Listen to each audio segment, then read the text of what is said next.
ರಾತ್ರಿ 8:30 ಸಮಯದಲ್ಲಿ ಮಠದ ಹತ್ರ ಏಕಾಏಕಿ ಬಂದು ಅಣ್ಣ ತಮ್ಮಳಿಬ್ಬರೂ ಸಹ ಪಕ್ಕದ ಹೊಲದ ಶಿವಪ್ರಕಾಶ್ ಅನ್ನೋರ ಮಕ್ಕಳು ಏಕಾಏಕಿ ರಾತ್ರಿ ಹಲ್ಲೆ ಮಾಡಿದ್ದಾರೆ. ಕೊಲೆ ಮಾಡೋ ಇದಕ್ಕೆ ಉದ್ದೇಶದಿಂದಲೇ ಬಂದು ನನ್ನ ಮೇಲೆ ಹಲ್ಲೆ ಮಾಡಿದ್ದಾರೆ. ತುಂಬ ಗಂಭೀರವಾಗಿ ನಮ್ಗೆ ಮೂಗಿಗೆಲ್ಲ ರಕ್ತ ಬರಂಗೆ ಇದು ಮಾಡಿ ಹೊಡೆದು ಎಲ್ಲ ಭಾಳಷ್ಟು ಗದ್ದಲ ಮಾಡಿ, ಈ ಮಾದಿಗೆ ಜಾತಿಗೆ ಯಾಕೆ ಮಠ, ನಿಮ್ಮಂಥರೆಲ್ಲ ಯಾಕೆ ಸ್ವಾಮಿಗಳಾಗ್ತೀರಿ, ನಿಮಗೆ ಇಲ್ಲೇ ಜಾಗ ಇರೋದು ಅಂಥೇಳಿ ತುಂಬಾ ಕೆಟ್ಟು ವಲ್ಗರ್ ಭಾಷೆ, ನಿನ್ನ ಮಗನೇ ಏನು ಶಬ್ದಗಳು ಕೆಳಮಟ್ಟದ ಭಾಷೆಗಳಿದಾವಲ್ಲ ಅವನ್ನೆಲ್ಲ ಬಳಸಿ ಅವನು ತುಂಬ ಕ್ರೂರವಾಗಿ ವರ್ತನೆ ಮಾಡಿದ್ದಾನೆ. ಮಠದ ಮುಂದೆ ಶಪಥ ಮಾಡಿದ್ದಾನೆ, ಇನ್ನು ಕೊಲೆ ಮಾಡಿನೇ ಹೋಗೋದು ಅಂತ. ಇಷ್ಟೊಂದು ದಾಕ್ಷಿಣ್ಯತೆ ಬರ್ತೈತೆ ಅಂತಂದರೆ ತುಂಬ ದುರಂತ ಇದು. ಹಾಗಾಗಿ ನಮ್ಮ ಜೊತೆ ನಾವು ಏಕಾಏಕಿ ಹಲ್ಲೆ ಮಾಡಿದ್ದನ್ನ ಬಿಡ್ಸೋಕ್ಕೆ ಬಂದಂಥ ನಮ್ಮ ಕಾರ್ ಡ್ರೈವರ್ಗೆ ಅವನಿಗೂ ಚೆನ್ನಾಗಿ ಹೊಡೆದಿದ್ದಾರೆ. ಅವನು ತುಂಬ ಇದಾಗಿದ್ದಾನೆ.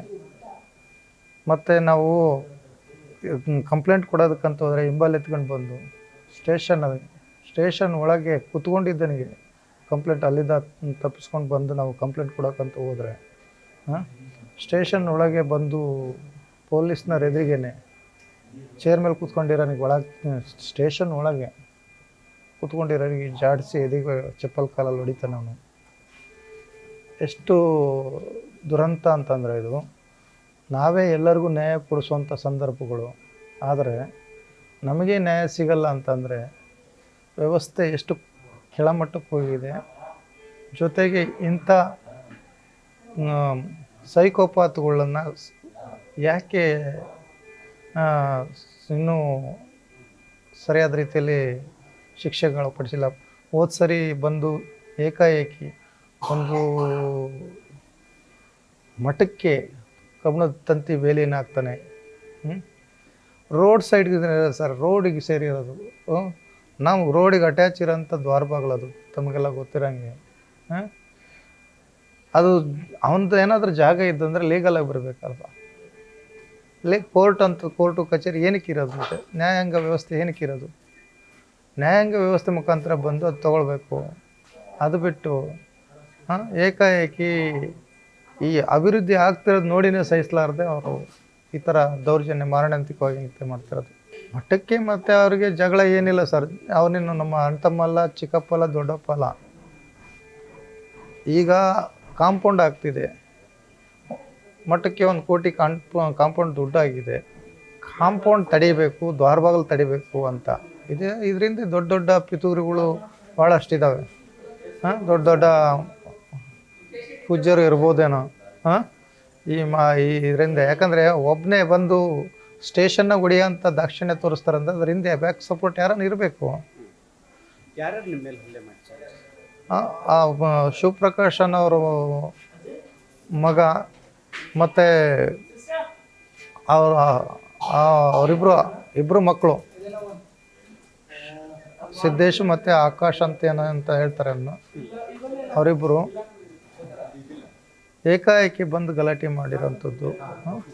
ಇದು ತುಂಬ ನೋವಿನ ಸಂಗತಿ. ಯಾಕಂದರೆ ಈ ಥರ ಮಾಡಿ ಕೋಮುಗಲಭೆನ ಹಚ್ಬೇಕಂತನ ಅಥವಾ ಏನಂತ ತಣ್ಣಗೆ ಎಲ್ಲರೂ ಅಣ್ಣತಮ್ಮಗಳಿದ್ದಂಗೆ ಇದ್ದೀವಿ ನಾವು ಎಲ್ಲರ ಜೊತೆಗೂ.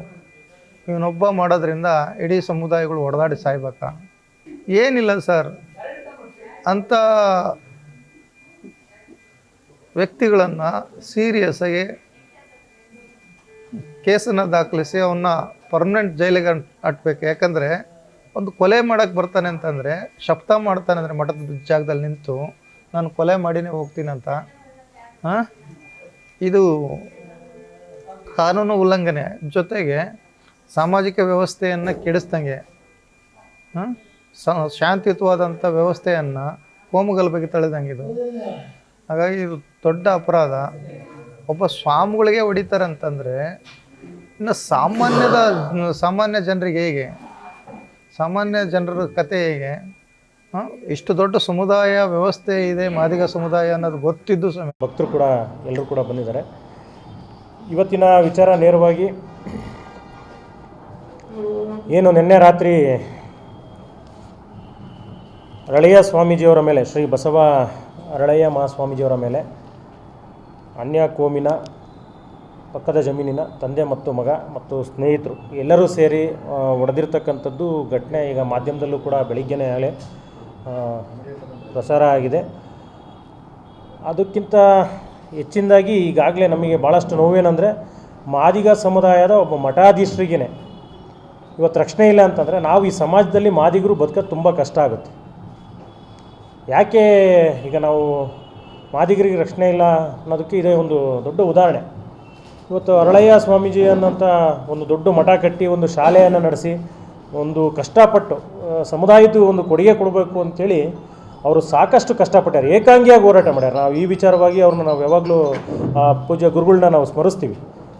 ಅಂತಹ ಒಂದು ಕಷ್ಟಪಟ್ಟು ಇವತ್ತೆಲ್ಲರೂ ಕೂಡ ಮನೆಗಳನ್ನ ಕಟ್ಕೊಂಡು ತನ್ನ ಬಿಸ್ನೆಸ್ಗಳು ನೋಡ್ಕೊಳ್ಳೋಂಥ ನಿಟ್ಟಿನಲ್ಲಿ ಜನ ಇದ್ದಾಗ ಇಂಥದ್ದೊಂದು ಸಮುದಾಯಕ್ಕೆ ಸಮಾಜಕ್ಕೆ ಆಸೆಯಾಗಿರಲಿ ಅಂಥೇಳಿ ಇವತ್ತು ನಮ್ಮ ಸ್ವಾಮೀಜಿಯವರು ಒಂದು ಮಠವನ್ನು ಕಟ್ಟಿದ್ರೆ ಆ ಕಾಂಪೌಂಡಿನ ವಿಚಾರವಾಗೂ ಕೂಡ ಈಗಾಗಲೇ ಈ ಹಿಂದೆ ಇದು ಪ್ರಶ್ನೆ ಬಾರಿ ಅಲ್ಲ, ಈಗ ಈ ಹಿಂದೆ ಆಗಲೇ ಒಂದು 23 ಸೆಪ್ಟೆಂಬರಲ್ಲಿ 2025ರಲ್ಲೂ ಕೂಡ ಒಂದು ದೂರನ್ನು ಕೊಡೋಕ್ಕೆ ಹೋದಾಗ ಅಲ್ಲಿನ ಐಮಂಗ್ಲ ಪೊಲೀಸ್ ಠಾಣೆಯ ಪೊಲೀಸರು ಕೂಡ ದೂರನ್ನು ಸ್ವೀಕರಿಸಿಲ್ಲ. ಸ್ವಾಮೀಜಿಗೆ ಇವತ್ತಲ್ಲ, ನಿನ್ನೆ ಒಂದೇ ದಿವಸ ಅಲ್ಲ ಅಲ್ಲೇ ಆಗಿರ್ತಕ್ಕಂಥದ್ದು. ಈ ಹಿಂದೆ ಕೂಡ ಸುಮಾರು ಬಾರಿ ಸ್ವಾಮೀಜಿಯವ್ರ ಮೇಲೆ ಅಟ್ಯಾಕ್ ಮಾಡಿದ್ದಾರೆ.